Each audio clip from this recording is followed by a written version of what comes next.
जी sir, हमारा नाम किरण है, केयर टेकर। हम सुबह शाम ड्यूटी करते हैं और हमारा वहाँ पे थोड़ा टूटा-फूटा है। प्रधान कह रहे हैं बनवाने के लिए, वो बनवाएंगे, लेकिन हमारा 3 साल हो गया हम ड्यूटी करते हुए। 14 महीने का केवल पैसा पाए हैं, बाकी 8 महीने का संगठन के खाते में पैसा आया है। किरण लता साइन नहीं कर रही हैं। ये जो है फर्श कितने महीने से टूटा हुआ है शौचालय का? शौचालय टूटा सर 5-6 महीना हो गया होगा पूरा। तो अभी तक हल्का फुल्का मान लीजिए मरम्मत का है तो प्रधान भी तो अपने बजट से करवा सकते हैं। हाँ सर, प्रधान करवा सकते हैं, लेकिन नहीं करवा रहे हैं प्रधान। तो जांच वाले आते हैं, चले जाते हैं। बहुत बार जांच भी हुआ तो देख कर चले जाते हैं, कुछ कार्रवाई नहीं कर रहे हैं। हमारा मानदेय भी नहीं मिल रहा कि ताकि हम अपने लक्ष्य से करवा दें। पैसा आया किया, सामने वाली नहीं निकाल रही हैं। तो इसकी शिकायत जो ऊपर के अधिकारियों को आपने किया है? हाँ सर, एडीओ पंचायत को भी की, अनारल के जो साहब हैं उनसे भी कही, लेकिन ये कब आपने शिकायत दिया है? शिकायत हम दिए थे सर। शिकायत तो हम हमेशा फ़ोन से कहते हैं सर ऐसी समस्या है। नहीं, फ़ोन से कहने का मतलब नहीं है, लिखित आपने शिकायत दिया है? हाँ दिए थे सर, लेकिन 2-3 महीना हो गया, तो अभी तक कार्रवाई नहीं हुई? नहीं कार्रवाई हुई। किसको दी थी आप? दिए थे एडीओ पंचायत को। क्या नाम है एडीओ पंचायत अधिकारी का? एडीओ पंचायत सर एक मतलब मनुद्दीन सिद्दीकी थे, तो रिटायर हो गए। उनका कागज़ मेरे पास गया था एक बार, लेकिन अब कोई नया दूसरा आए हैं। तो हमको इतना मालूम नहीं है, क्योंकि प्रधान से हम शिकायत करते हैं और हमारा 14 महीने का मानदेय भी बाकी है। 8 महीने का है, मिला भी नहीं है हमें।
नाम है? सीमांशु कुमार। पिताजी का नाम? जोगेंद्र प्रसाद। कौन सा गांव है ये? पैड़ी। क्या हुआ है ये? सर नहीं पता है क्या है। इलाज कराए आप? बहुत इलाज कराए। यहाँ सरकारी अस्पताल जो है समरियाओं में, वहाँ आपने दिखाया है? नहीं सर।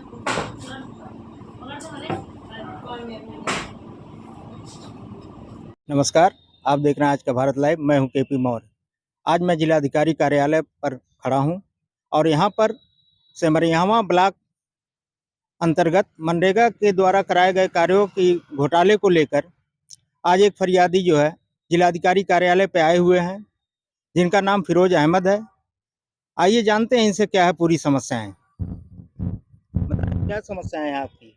मैं राजेश ग्राम पैणी का निवासी हूं। मेरे यहाँ प्रधान दलित महिला है जिनके प्रतिनिधि शकील अहमद हैं। आए दिन कुटरचित तरीके से फर्जी पेमेंट करा लेते हैं। अधिकारियों से मिली भगत से ये पूरी तरीके से भ्रष्टाचार में जूझे हुए हैं। जो सिमरिया ब्लॉक स्तर के लोकगढ़ सेवकों का कहना है कि शकील अहमद प्रधान प्रतिनिधि जर्सी गाय है।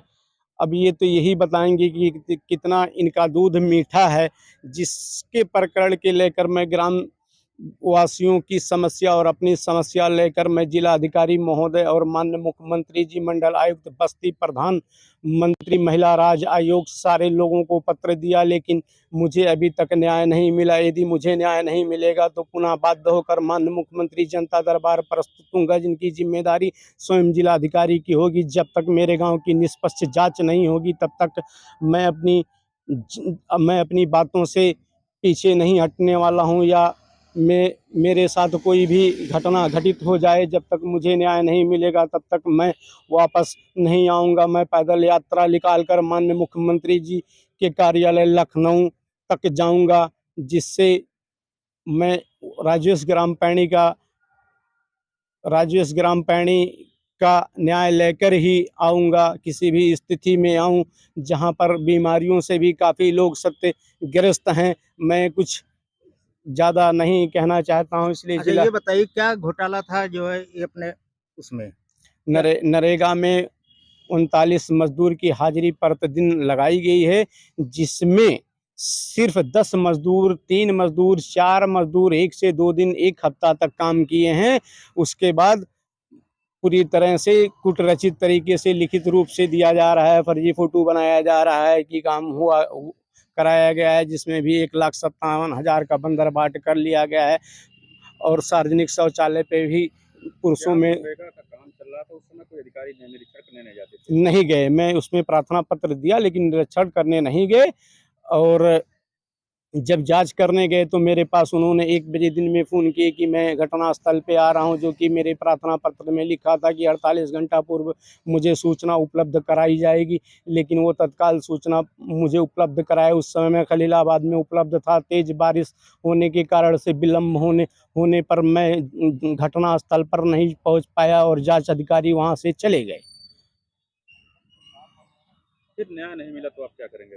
मैं माननीय मुख्यमंत्री जी के यहाँ पुनः प्रस्तुत होऊंगा और वहाँ की सारी स्थिति को अवगत कराऊंगा कि खंड विकास अधिकारी से लेकर और मुख्य चिकित्सा अधिकारी तक संरक्षण कर रहे हैं, वहाँ के प्रधान को बचाने का काम कर रहे हैं। मैं निरंतर तरीके से निष्पक्ष जांच करने के लिए और वहाँ की समस्या का समाधान करने के लिए सारे अधिकारियों को अवगत कराते चला आ रहा हूँ, लेकिन जिला स्तर से लेकर मंडल तक के सभी अधिकारी माननीय मुख्यमंत्री जी की छवि को खराब करने में लगे हैं।